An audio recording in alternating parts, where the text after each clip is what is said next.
여러분 평안하십니까? 오늘도 말씀과 함께 주님의 은혜 가운데 거하시기 바랍니다. 오늘 말씀은 예레미야 애가 4장입니다. 4장의 배경은 예루살렘 멸망 직전 성 안의 비참한 상황입니다. 그러니까 바벨론 군대에게 1년 반 동안 포위되어 있었던 그때입니다. 생각해 보세요. 1년 반 동안 외부로부터 살아가는 데 필요한 물자들을 공급받지 못한 것입니다. 예루살렘 사람들이 극심한 굶주림 등 고통에 시달리고 있었던 것이죠. 에가의 기자는 굶주린 사람들의 흉측한 모습을 묘사하는 것으로 노래를 시작합니다. 슬프다. 어찌 그리 금이 빛을 잃고 순금이 변질하였으며 성소의 돌들이 거리 어기마다 쏟아졌는고 순금에 비할 만큼 보배로운 시온의 아들들이 어찌 그리 토기장이가 만든 질항아리같이 여김이 되었는고. 한때 순금에 비할 만큼 고기로웠던 자들이 이제는 질그릇 조각처럼 비참하게 되었고, 한때 성소의 돌들처럼 귀한 대접을 받던 자들이 이제는 마치 거리에 나뒹구는 돌들처럼 푸대접을 받습니다. 극심한 굶주림 속에서 죽게 되었는데 누구를 대접하고 누구를 존귀하게 여길 수가 없는 것이죠. 특히나 어린아이들의 비참함은 말로 다할 수가 없습니다.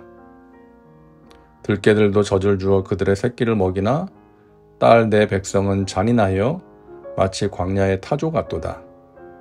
젖먹이가 목말라서 혀가 입 천장에 붙음이여 어린아이들이 떡을 구하나 떼어줄 사람이 없도다. 예루살렘의 상황이 얼마나 절박한지 사람들이 짐승보다 못한 처지가 되어버렸습니다.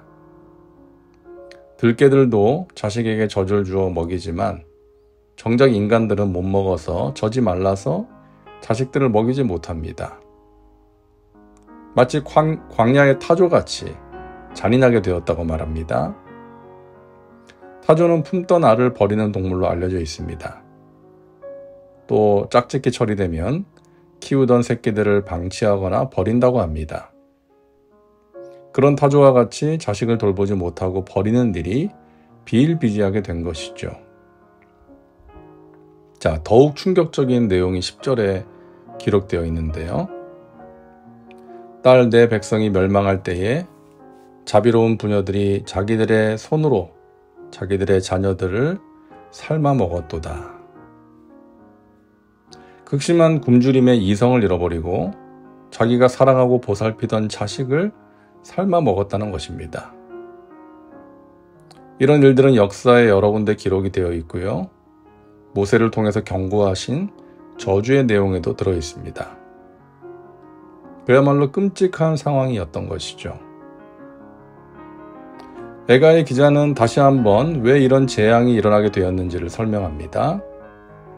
야훼께서 그의 분을 내시며 그의 맹렬한 진노를 쏟으시며 시온에 불을 지르사 그 터를 사르셨도다. 예루살렘이 적에게 포위되어서 외부와 고립되고 온갖 환난을 당하는 것은 하나님께서 분노하셨기 때문입니다. 그 결과 유다를 대적들의 손에 넘기신 것이죠. 하나님의 진노, 즉 예루살렘 멸망의 이유로 에가의 기자가 가장 먼저 제시하는 것은 제사장들과 선지자들의 죄악입니다. 그의 선지자들의 죄들과 제사장들의 죄악들 때문이니 그들이 성읍 안에서 의인들의 피를 흘렸도다. 선지자들과 제사장들이 의인들의 피를 흘렸다고 말합니다. 이것은 그들이 직접적으로 사람들을 죽였다기보다는 그들이 해야 할 일을 제대로 하지 않아서 그들을 하나님의 대언자로 믿고 의지하던 백성들을 죽게 했다는 것으로 이해하면 될 것입니다. 이처럼 이스라엘의 죄는 근본적으로 종교적인 문제였습니다. 종교적인 문제가 윤리적인 문제, 도덕적인 문제로 이어진 것이죠. 하나님을 떠나서 우상 숭배한 것, 하나님의 말씀을 무시하고 악을 행한 것이었습니다. 오늘날도 마찬가지입니다.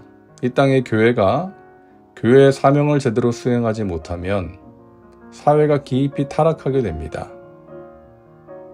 이 땅의 선지자와 제사장들, 그러니까 주의 종들과 믿는 자들이 해야 할 일을 제대로 하지 않으면 사회가 병들고 사람들이 죄 가운데 깊이 빠지게 되는 것입니다. 그러므로 우리 믿는 자들이 자신이 서 있는 자리에서 빛과 소금의 사명을 제대로 감당해야 하는 것이죠. 그럴 때 이 땅의 부패를 방지할 수 있고 하나님께서 행하시는 일들을 볼 수가 있는 것입니다. 자, 오늘 본문 애가 4장도 역시 소망에 대한 메시지로 마무리됩니다. 절망적인 상황 속에서도 한 줄기 소망의 빛을 발견하고 소망을 노래할 수 있는 사람이 믿음의 사람인 것이죠. 딸 시온아, 내 죄악의 형벌이 다하였으니 주께서 다시는 너로 사로잡혀가지 아니하게 하시리로다. 유다의 회복에 대한 소망의 메시지입니다. 세번역 성경으로 보면 의미가 더 명확하게 다가옵니다. 도성 시온아, 이제 내가 지은 죄의 형벌을 다 받았으니 주님께서 다시는 내가 사로잡혀가지 않게 하실 것이다. 유다가 수백 년 동안 저지른 죄의 형벌을 받았으니 이제는 머지않아 좋은 날이 올 것이라는 소망을 선포하며 절망과 고통의 노래를 마무리합니다. 사랑하는 여러분, 믿음의 사람은 광야에서도 노래하는 사람입니다. 절망을 넘어 소망으로 나아가는 사람입니다. 고통의 때에 희망을 선포할 수 있는 사람인 것입니다. 아무리 절망의 밤이 깊어도 하나님을 바라볼 수 있는 사람은 소망을 품을 수가 있는 것입니다. 고통의 때에 믿음과 소망으로 승리하시길 주님의 이름으로 축원합니다. 기도합니다. 사랑과 은혜가 풍성하신 하나님, 오늘도 말씀과 함께 살게 하시니 감사합니다. 고통과 절망의 밤이 아무리 깊어도, 문제의 풍랑이 아무리 거세도 하나님을 바라보고 소망을 품게 하여 주옵소서. 한 줄기 희망을 보게 하옵소서. 믿음으로 승리케 하여 주옵소서. 오늘도 말씀과 함께한 우리 믿음의 식구들에게 세상이 줄 수 없는 은혜와 평강을 넘치도록 부어 주시옵소서. 예수님의 이름으로 기도하옵나이다. 아멘. 오늘도 말씀과 함께 은혜 가운데 거하시기 바랍니다. 여러분 사랑하고 축복합니다.